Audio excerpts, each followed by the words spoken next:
last time, is I'm going to try to teach something a little bit. And then I just want to take questions, interact in this game as we come on live on YouTube and Facebook, um, and see if this helps. Seemed to last week. I hope it will this week.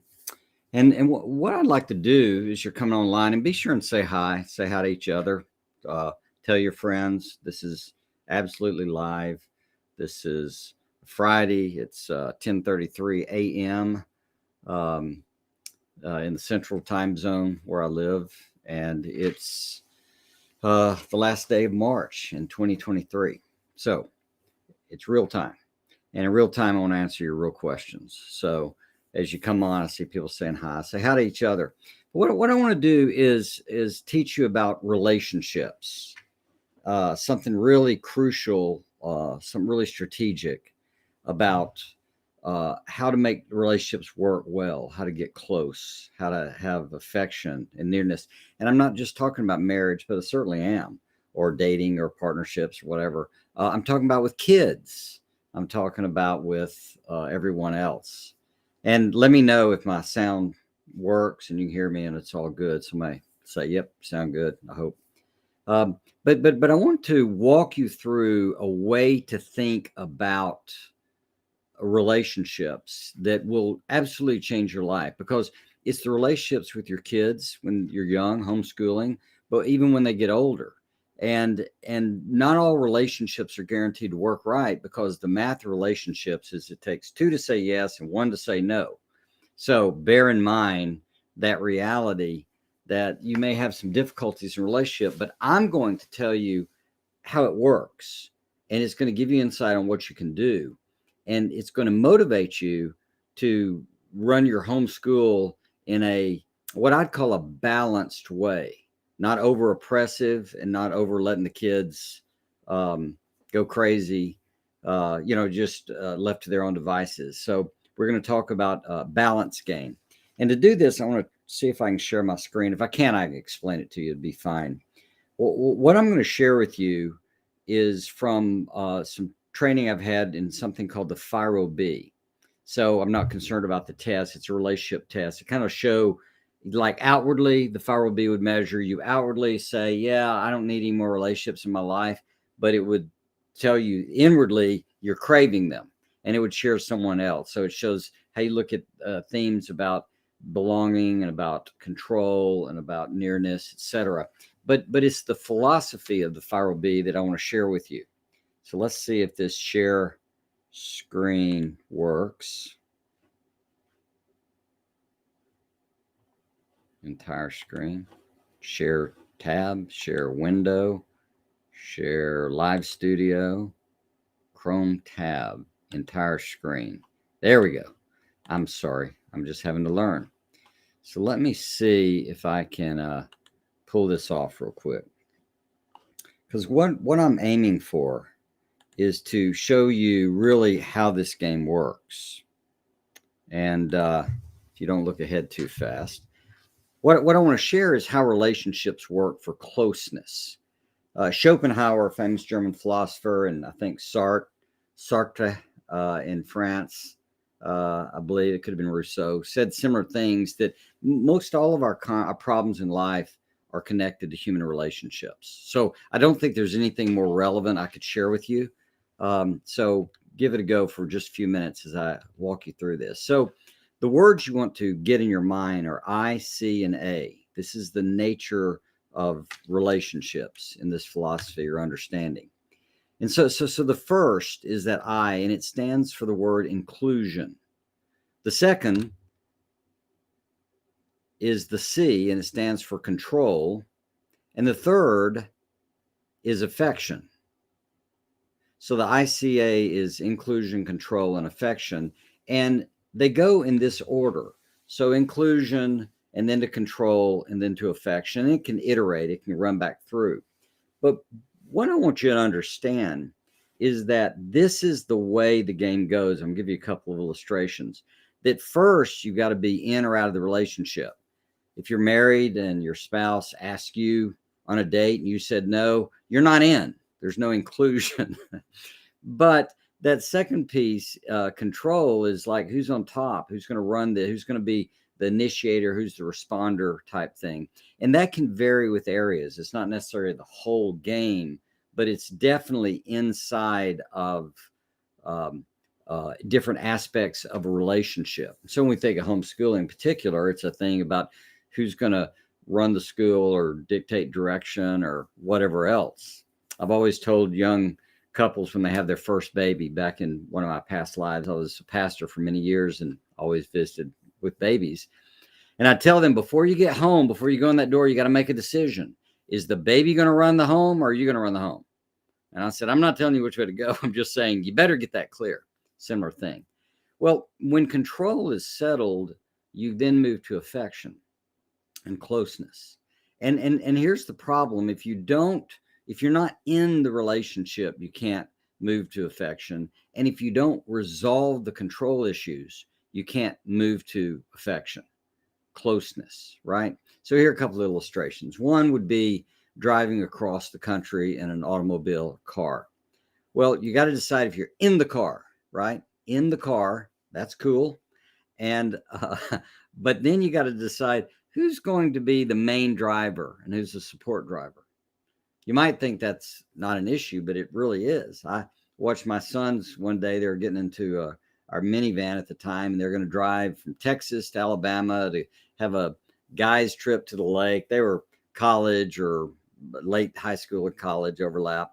So all four of them going to visit mom, do an Alabama trip, Gunga Den trip. And literally before they could get out of the driveway, there was already a conflict about who's driving. I stopped them. I said, guys, y'all got to figure out a driving plan. Who's going to be driving when, how much, and all, or you're going to fight the whole time. That's this. Until the control issue's settled, what do you do? And then you can have closeness and enjoyment. And most of us are in a game where we have the inclusion, but we haven't settled the roles, the expectations, the control issue. And so we don't get to closeness. Let me give you one other example that comes out of my experience in theology and orientation. I'm not trying to push it on you. I'm just telling you the way I understand it. And so inside of Christianity, the inclusion part is where someone becomes adopted in the family of God. They come to faith in Christ, we would call it. They come to believe that Christ died, was buried, and raised again on behalf of their sins, that he's the answer to their eternal sin problem. And so once they believe, their embrace, adopted, and eternity is theirs for good. So that's in. But there's this other thing about who's going to run your life. You're God. and I can tell you, if inside of Christianity, if you or if I try to run my life, and it could be by areas that God's working on, I don't get to intimacy and closeness to him, because that's kind of the issue. So there's the game of inclusion, control, and affection. And let's see if I can stop sharing for a second. See if this works.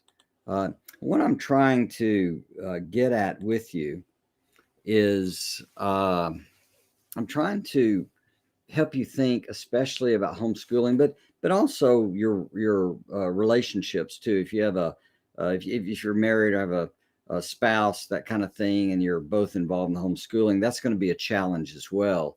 So these relationship things need to get resolved, and the core of it is going to be around the control issue.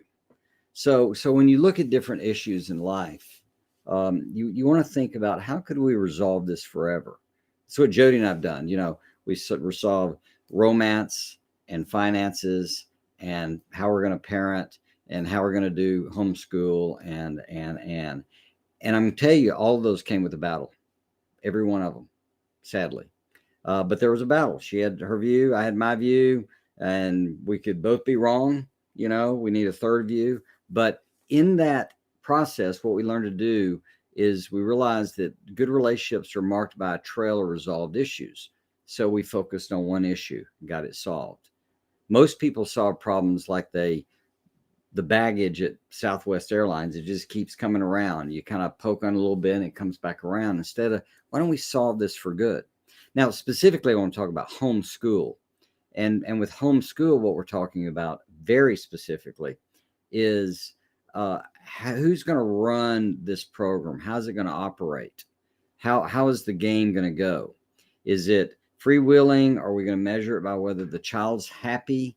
Are we going to measure it by some kind of testing? Are we going to get some feedback? And this is kind of where I try to stress the power of setting up processes. So we in our homeschool had a process. The kids were there in our context 7:30 in the morning. Couldn't start until everybody was at the table. So they all got each other up because they could finish a little after noon and have the whole afternoon. But then we did a sequence, and we figured out a sequence of writing first and some math and some reading, then maybe a little exercise break, and then some more math, then some more reading and some more math. We ended on math. May have been reading math. I'd have to look it up. We changed it several times, and you can too. But because everybody knew how the game worked, we didn't have conflict or struggle. The control issue was settled because we had a game plan. And so then we could just enjoy each other doing our work and laughing and having, for the most part, it was fun, or sometimes they interrupted everybody. So that's the nature of the game. And mostly you just want to start thinking this way. How do we resolve this control issue? If you keep battling with someone and they keep battling with you, you won't get close. Sometimes we just give up the battle. It's just not worth it. Sometimes the battle is quite worth it, and you need to work it out. I've got 11 grandchildren, and they're kind of boring until they get old enough to say no around 18 months or so, and then I have something to work with.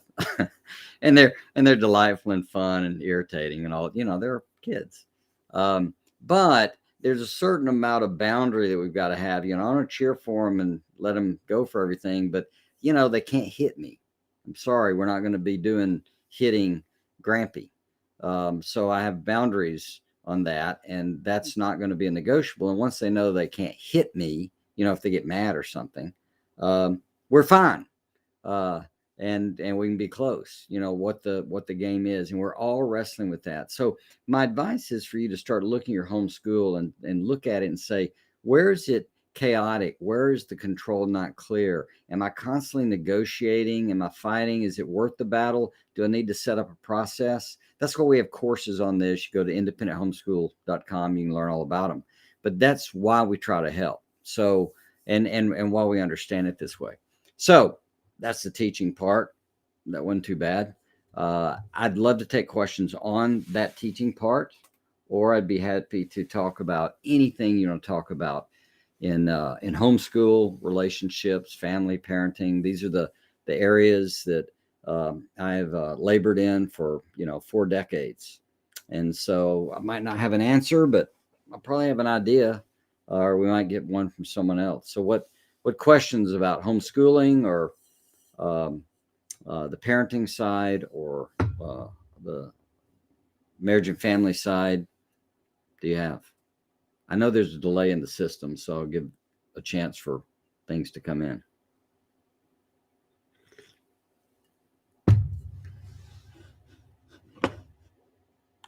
If you don't have questions, I'll blather on about other things.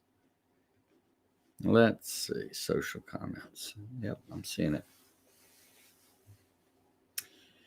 I will say homeschooling has been, a really delightful thing for us. I don't know that all of our kids will homeschool. Some of that has to do with their own choices and where they live. I mean, we got in homeschool because we didn't feel where we were at the time in West Texas, there was a good option for our schools. Options academically. It wasn't really a religious type thing, but we just didn't have a very good way to be confident our kids were going to get the kind of education that we genuinely wanted. So as a result, we got involved in homeschooling. The other reason, though, was our oldest child, our first child, had cerebral palsy. And so with CP, mildly called hemiplegic, his right side, hand, foot, and that limp and all, bright and sharp and good things, but has a definite physical malady. So we didn't want him getting labeled too soon in school either. We were kind of concerned because we know kids can be semi brutally honest. And as a result, we frankly just wanted to get him old enough to where if they started trying to label him, he'd be able to handle it. Well, we got into homeschooling and then start figuring out some things with the help of others that it worked so well, we kept doing it. And then I got involved in starting a private Christian school, and that went incredibly well. And our kids looked at doing it and took some classes, but they were moving so much faster and better at home that they just got permission to go to lunch once a week and hang out with their friends and not have to go to school. So anyway, again, what kind of questions are you facing? Could be about writing, could be about math, could be about discipline. I'm not seeing questions come through, and so the gig here is going to be a little bit dependent on your questions. So I mean, I can make up stuff all day long. But I really would rather have this to be much more interactive in terms of what we're up to.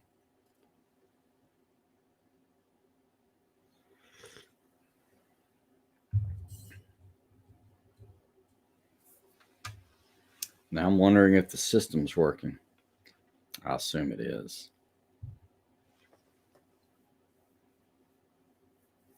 I'll tell you something else you could post that would be helpful would be anything you've learned, some insight, some like change or enhancements you made that really worked.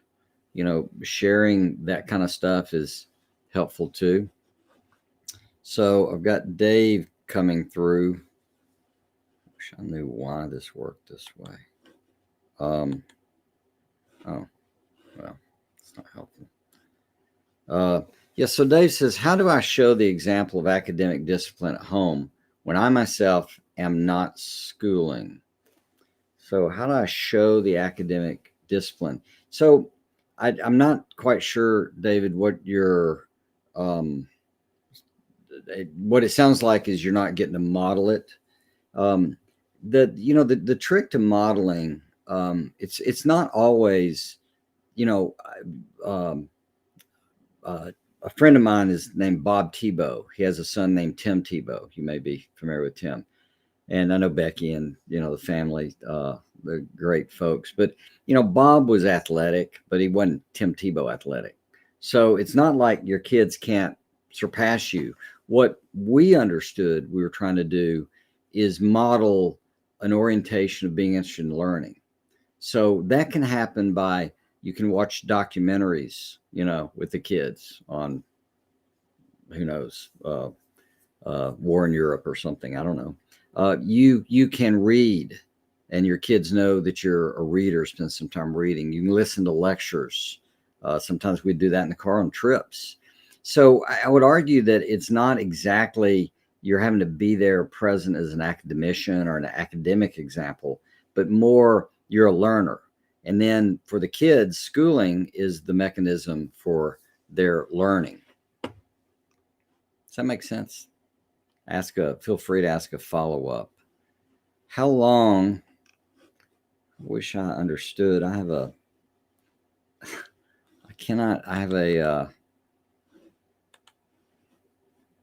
like I can explain this to anybody. I can't read here we go. Well, how long? Thanks, David. How long this is from GM, how long do you let them write before expecting them to apply a capital letter after a full stop? Yeah, so this is actually a really great question, because with young kids, as they're learning to write, there are all kinds of things that we all take for granted. So capitals happen after a period, right? There's spelling issues. There's spaces between words. There's even learning to get spaces right, a capital versus something smaller. And so, good writing actually looks like it's uniform. So the letters are spaced out evenly and they're appropriate heights. That's how it happens on a straight line. So if you look at not well written things, I mean, just physically well written, that's what they're violating. It's a disordering type thing. So this question, particularly on how do you let them write before expecting them to apply a capital letter? Expecting them to apply, I think what you're aiming for is um, what you're trying to get them to. So eventually, you're trying to get them to write well, punctuate well, but then be creative, etc. So this is a long-term game, right, up through high school. What we found has worked well with people is you let them write, and instead of picking on everything going on, let's just pick on one thing. So it might be that. Let's just work on putting a capital after every period. And you might do that for a week or 10 days until you nail it down, because the way these sub skills, these micro skills work is once they've learned them, they have them. And so what a lot of times we'll get upset about everything. And I'd say, let's just work on the thing. I think it works that way with spelling. We have our own understanding of teaching kids to not guess about spelling words, but you can take a list of their most common words and have them even 5. If you did a week and they just worked on 5 commonly misspelled words, once they have the spelling down, those go away. They're set in the system. So I don't know if I'm answering the question real well about how long to let them write, but it's more of what you're trying to do every week to build them into the writer you want to be. And I think you're the parent. You get to pick and choose what you think the right thing to do is. Sometimes kids don't need to be writing yet. They need to be doing copy work and just copy good passages from books they like or the Bible or whatever y'all use, and copy practice. So they're practice writing. They'll have to put the period and the capital, and it'll sort of teach their brain how to do it.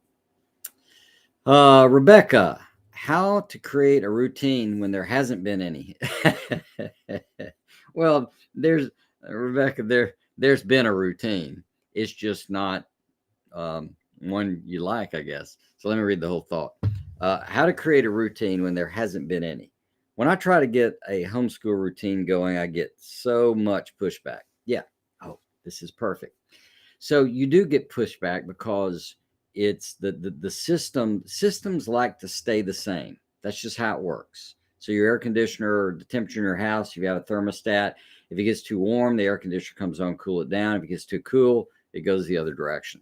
So in working with a change, what you want to do is not try to change everything at once, but change something. So if you want to implement something, maybe it's just the start time. Let's say that's all, the start time. And so what you want to do is figure out a way to say, look, here's our start time for homeschool. And what we're going to do is we set it up to when they started dictating when they could end. You may have a different process, but it's like, if you do start time, on time, I'm gonna make fun. We'll have a dessert for lunch. We'll have a dessert at lunch. If we don't start on time, no dessert. I'll make up something. We'll do that for a while. But if you just start with one thing, if you need a reward structure or consequence structure, that's fine. But the way you do it is say, look, this is the thing we're going to get going into the system. We're going to start on time. And what we're going to do is this process is what we're going to try. And we're not going to debate it for 2 weeks. And I'm going to put it on the calendar. And on 2 weeks, we're going to talk about it and see if we like this start time or not. So generally, that's it. If you'll start with pieces of this, preferably strategic, and then set a time period in which we're going to work with it and then evaluate it, systems don't freak out as much about things. So that's how I'd get started. If that is a help. So let's see. I'm so sorry. This scroll's funny. Can I not scroll back?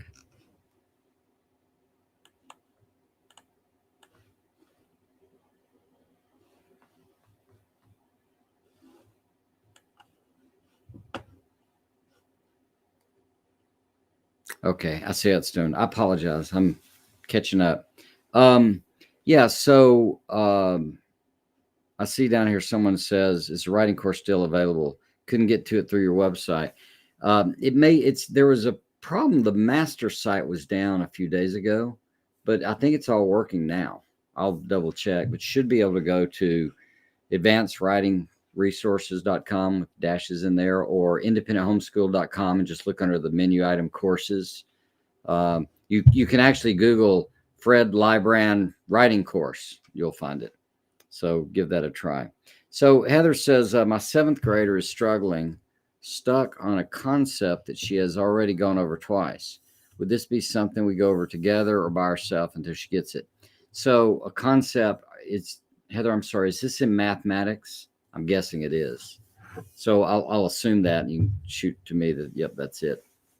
So in mathematics, I'm not as fond of younger children needing to get all the concepts down if they can do it mechanically. So the Pythagorean theorem, the sum of the sum of the square of the hypotenuse equals the square of the other two sides in a right triangle, right? However Pythagoras said it. That is just mechanical. Just know, look, it's a right triangle, so I have this right, and that longer line, if you square it, that number will equal the squares of the other two shorter lines. Now, literally, if you understand the concept, you can draw it out. Do a square and make them even boxes, and you'll see the exact number comes out to an area off that hypotenuse squared. Same down below, etc. Well, for right now, a lot of what we need to know is just the mechanics, like reading or like phonics or whatever. We don't get a concept of phonics. We get the phonics. We know what diphthongs mean, and ah and I and schwa, and what these sounds do. So, getting back to your question, one, I wouldn't be as uptight about it. Just learning how to mechanically do it is really quite awesome, and they'll put together the theory in the due course of time. Don't worry about that. But if you think it's something that they need help with, sure. But the way you want to help a child with math and working on a concept is to get them to go back and read the explanation. Or maybe you look up on Khan Academy or somewhere else and read another explanation and see if the child can't wrestle through a few ways to think about it. So then y'all can have a real discussion. So I would always send the kids back to read it, and then, or maybe read it out loud in front of me, so that I'm hearing them process it. And then I get them to work the problem out loud. So talk while you work it, and then I can see where they're going awry. So that may help you. I hope it will.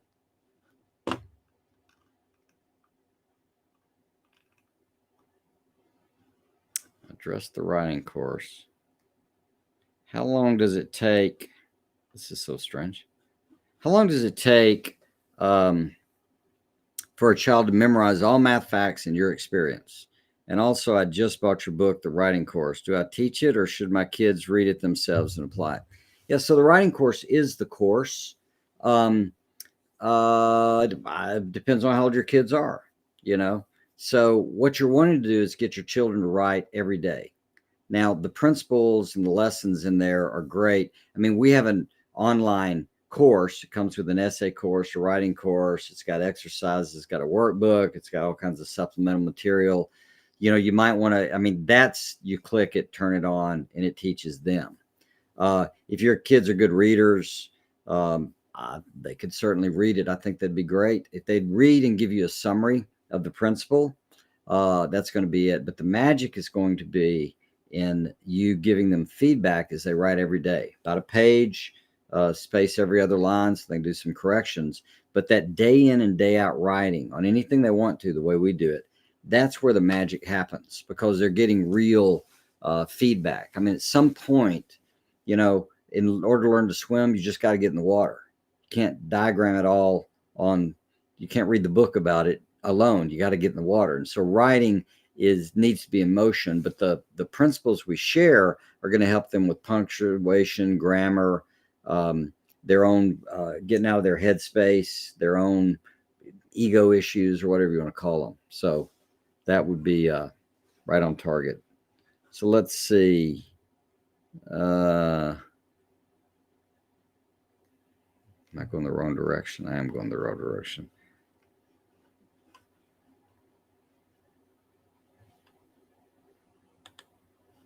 Yeah, this may work better. Okay. Oh, good. So you thought that was helpful. Well, it is. I mean, a lot of what I kind of maybe this is a theme here. A lot of this is I want to talk to you about or stress is incrementalism. You don't have to get there today. The world kind of does that to you. You got to be perfect. You can't start with perfect. There's no way to do it. You want to begin where you begin. And if you'll do things incrementally, improve them, like I was saying about in the first part of this video, if you missed it, you go back and watch it. I'll talk about relationships and intimacy and closeness with your kids, friends, whatever. That it definitely involves settling a control issue. And if you'll take those one at a time, my experience is the best relationships are marked by a trail of resolved issues.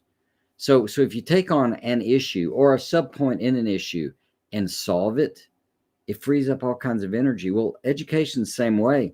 Let's get them to go with. I just realized I skipped the math facts things. Let's get them go with. I'll come back to it. Let's get them to go with form their letters, properly. If we're talking about writing, then we might want to help them work on how a short sentence works, or how it sounds, or how to improve it. I mean, all of these little incremental things, key spelling words, they build. You kind of reap as you sow. So the more you can think about, I'm playing a long-term game and I want to do something immediately,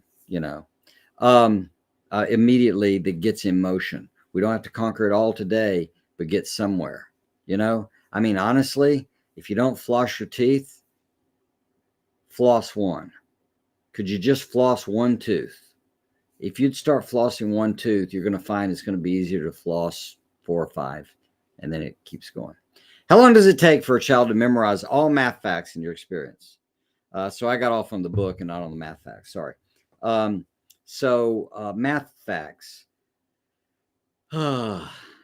Yeah, children vary.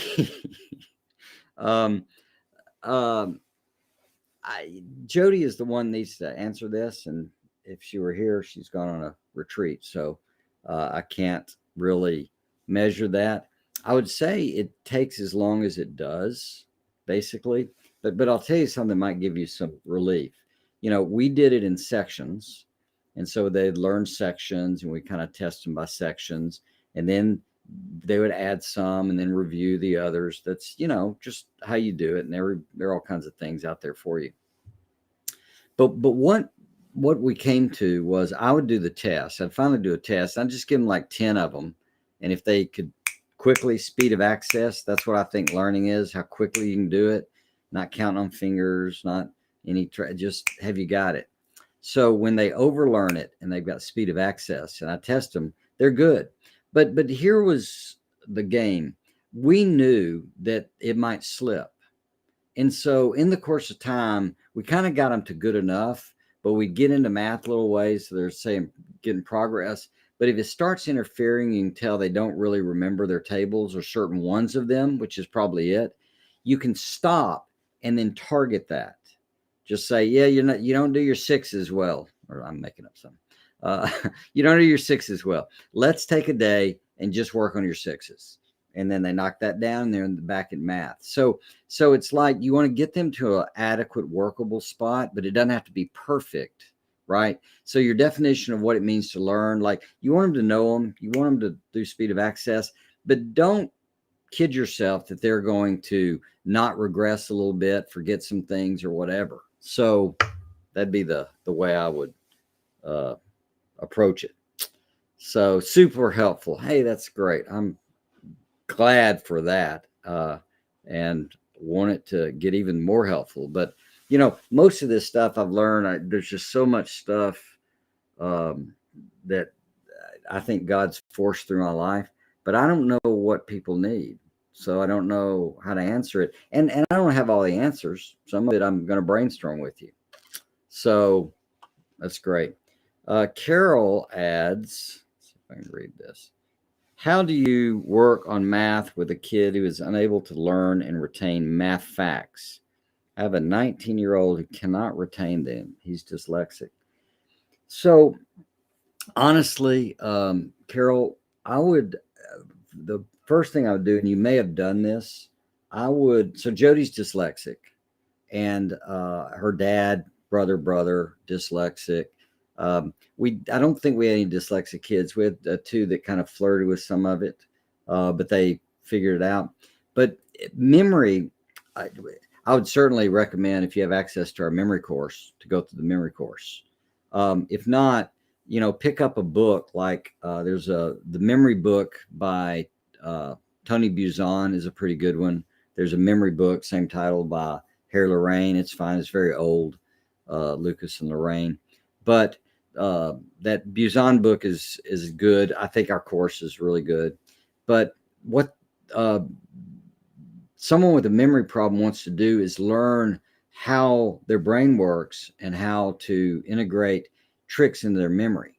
Because if you can file it in your brain right, you can pull it out right. And this is one of the challenges with dyslexics. They don't look at things the way people commonly do. It can make them very creative, very awesome, smart people feeling dumb. And I'll give you an example. So Jody's dad, Donald, we were talking one day. We were probably married. I don't think I was engaged at the time, but early in the relationship. And he said, I just really have a problem. I can't remember the difference between AM and PM. He gets those confused. When like clock, like 12 AM or 10 AM or something. And I thought about it a little bit because I was teaching a memory course through college. I was teaching a course to get through college. I taught people how to memorize stuff. And I said, Donald, it seems to me like A comes before P. So AM comes before PM. So AM's the morning, which comes before night, knowing the way he thought in Montgomery, Alabama. And from that moment on, he never had a problem with it. And he mentioned on occasion. It just, from then on, he got it. And so all I'm getting at is some of the problem with learning math facts may be he needs a different system for doing it. I mean, we know little mnemonics, 8 times 8 fell on the floor, pick it up and you got 64. Well, got one down. Yay, team. So I think that's where I would start with, with that kind of challenge, because I bet he can remember stuff. It's just the way he files it into his head is going to be different. If he can learn his own, and this is what we talk about, an organic system where you start developing your own approach, not copying somebody's, but you kind of have to start there. Then you can learn to memorize things because you're figuring out a way to file it in there. I hope that helps. I don't have much more math on that, magic on that, besides just the nature of how you work on dynamics with dyslexia.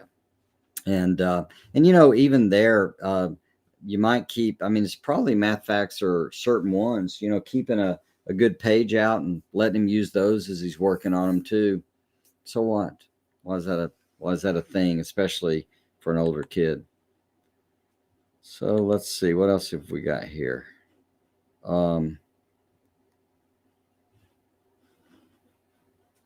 I found that math facts come with repetition. I have 5 kids and each took a different amount of time to learn. Have them work on it daily.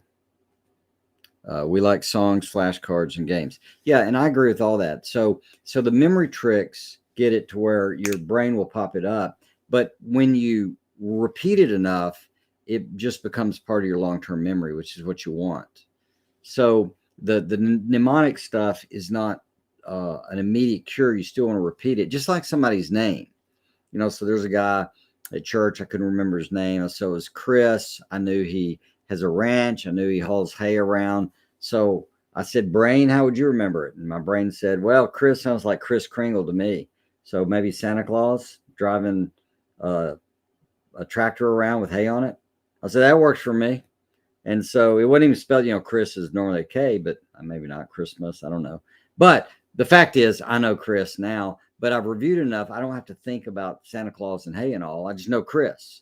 So repetition eventually is where you get to overlearn it. So you just know it. It's not trying to remember. It's you just know, you know 7 times 3 is 21. That's it. So just curious, how are your kids doing now after Robinson curriculum? So our kids after Robinson all went to college. Now, our kids range from age 34 down to 26 or 7, somewhere like that. So the end result, I can tell you, they're all employed. They all own houses. Well, one's about to buy one. They all are involved in community, church, friendships. They all have kids except the youngest couple. And that's just, there was a delay because of they got TB. Strangely, took a year of antibiotics, and now they're healed and everything's fine. But they don't want you getting pregnant then. So we have 11 grandchildren, or will in a month. The 11th one is due. They all went to college and either did really well or exceptionally well. So a couple of the kids, well, I'd say 3 of them did phenomenally well, like pretty much straight A's. And 2 of them didn't do as well. One because motivation, did great, did fine, did super duper, graduated on time. And Laura, less academic than her brothers, went to a different school, Abilene Christian, but she's so crazy talented in other ways. I mean, she's a reader and she's bright and she did well in school and blah, blah, blah. They took her essay in freshman class and used it as the example of how to write an essay, so that was all good. But then she got out and worked for the St. Louis Cardinals for 5 years. And then she worked for Rice University, and now she works for Methodist hospitals. And she's just so talented with people, etc. She's done phenomenally well. But all the kids have grown up. They're sane. They're married. They have friendships. Most all of them are involved in church. COVID kind of threw the ones in DC off. I think they're in Bible study. But all of them, I mean, honestly, the biggest problem we've got, and I realized this a while ago, is my kids don't need me. It's very irritating. They don't want me to solve any problems or help them. They just want me to play with grandkids. And, occasionally we all get along. We're all fine. But it's like, I wanted to be needed, And I finally realized, I said, wait, independent homeschool? Wasn't that what you're going for? Independent homeschool? So I realized, oh my gosh, I raised a bunch of individuals, independent people. So I should get a medal, something like that. Anyway, they're in different cities around the nation.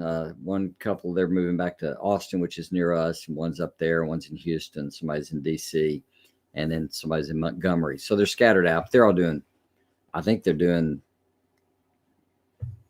super.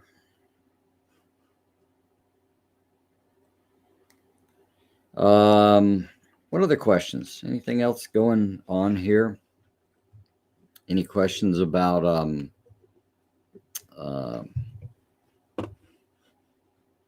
the stuff I was mentioning, the relationship stuff? I'm learning something I can apparently show. Oh, this is super helpful. And thanks for Heather for awesome. I'll take that. Let's see if I can scroll down, see anything else. Kids doing things. Kids are great, as far as they go. I mean, there's some things I'd tweak, but I think there are things they'd tweak in me. So I think we're all golden on that very thing. I will say this: we're in a really interesting moment with homeschooling, because as you watch everything going on, I'm not sure where it's going to go. I look at schools, I look at school shootings. I know part of the answer, this get rid of guns and you want shootings. If you get rid of schools, you want school shootings either. But there's kind of a drift to turn them into prisons. I think that's a challenge. I think having officers on site is strategic. But it's not just that game. It's also philosophy, social engineering, all this stuff we're all concerned about. But really, as I look at it, I think we're at the edge of being able to offer some things to the society because our kids are raised in our homes independently. And hopefully they're learning to think independently, not quite as caught up into the culture. Still happens. It's still, I look at college and I think the kids were well prepared and insulated, but they caught a few social colds, meaning just some odd thoughts and philosophies that show up, and then nothing major, but just odd little ideas about parenting or whatever. And they may be right. Just convince me. I just look at it and I go, yeah, that's not quite right. One of the things going around is like parents only can discipline their children. We had a philosophy that, gosh, we had friends. If they're at your house, you deal with them. We'd tell the in-laws, if you need to deal with our children, you have full permission to, because we weren't in a mindset that said, look, we're the only ones that can talk to our kids. And the problem is, even if you have that, the reality is other adults especially get to defend themselves against kids. Sorry, they just do. They literally get to interact with the child. That's not disciplining, timeout, or anything like that. But they don't have to just defer to the dysfunction coming out of a loudmouth brat, just to say.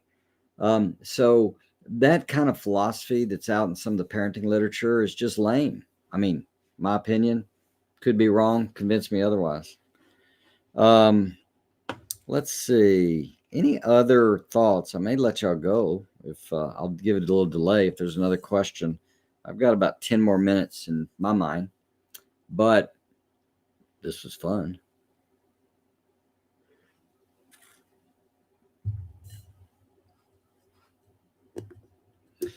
There are so many ways in which homeschooling impacts a child, their character, their academics, their independence, their know-how, their ability to create. Is it flawless? No. Does it guarantee success? No. But I will say I think it puts the odds in their favor, and that's what I think we're really going for, right?